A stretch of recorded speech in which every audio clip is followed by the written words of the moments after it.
Good morning po. Good morning. Ma'am, bilin po ni Sir, mag-almusal daw po kayo. Manang, wala akong gana. Sige ho. Kape na lang. Oo.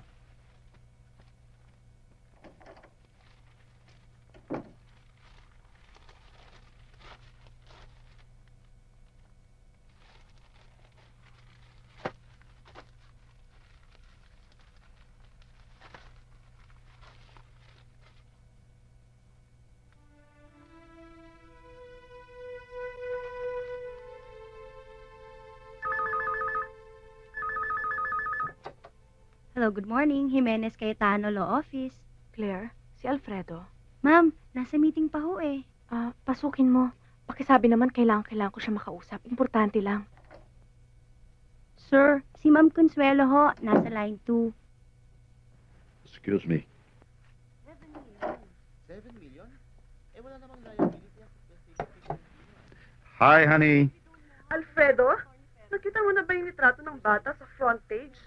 Yung nagnakaw ng alas na worth 3 million pesos? Pag-usapan natin mamaya pag-uwi ko. Good evening, Sir. O, Adela, kumusta kayo dito? Okay naman ho. O, ang ma'am mo? Ay, Sir, hindi pa ho siya lumalabas ng kwarto at hindi pa rin siya kumakain.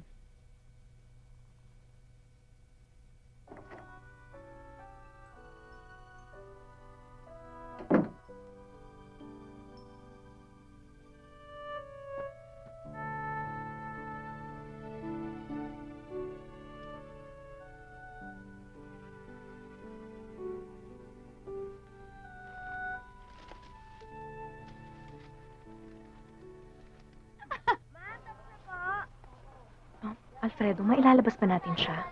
Alamin muna natin kung ano ang talagang nangyari at kung meron tayong maitutulong. Huwag kang masyadong umasa. Basta gusto ko siyang makita. Roberta, sila si Atty. at Mrs. Jimenez. Gusto kanilang tulungan. Iya, paano ka namin matutulungan kung ayaw mo magsalita? Sino ba talaga ang nagnakaw?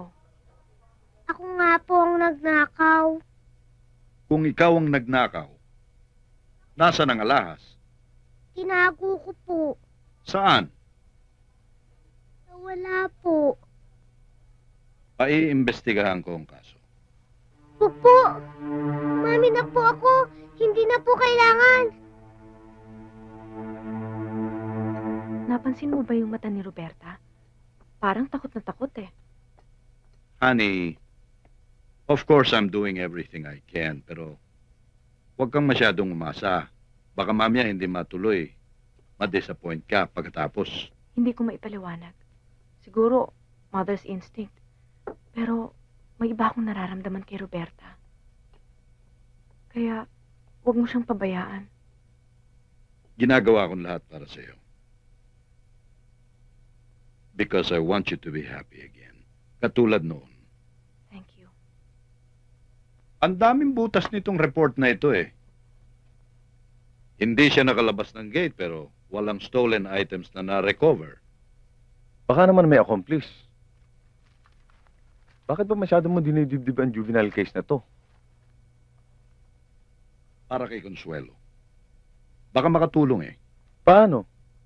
Ngayon ko lang uli nakita si Consuelong merong something to look forward to eh.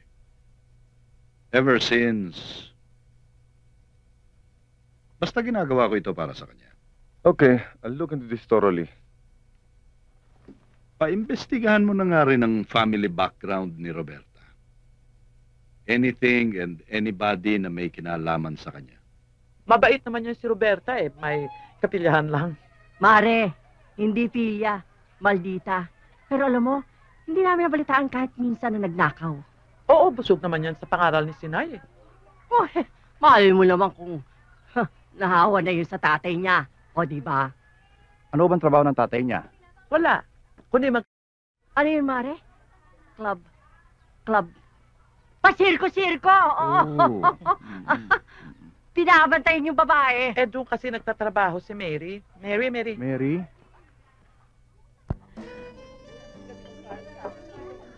Sir, bali ho pinatigil na ni Doming si Mary sa pagtatrabaho, kaya bihira na siyang pumunta rito. Saan ko siya matatagpuan? Bakit niyo hinahanap si Domeng? Sir, excuse me lang po. Sige. Sisingilin ko lang. Nako?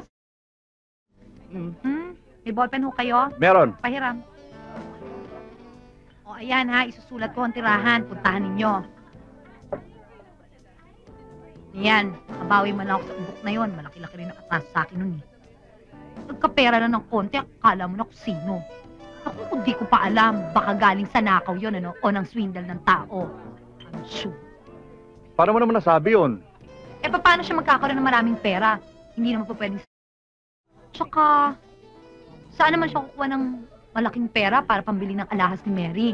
Sige nga, sabihin mo nga sa akin, ikaw hindi ka nag-iisip, sayang cute ka pa naman. Excuse me? Thank you.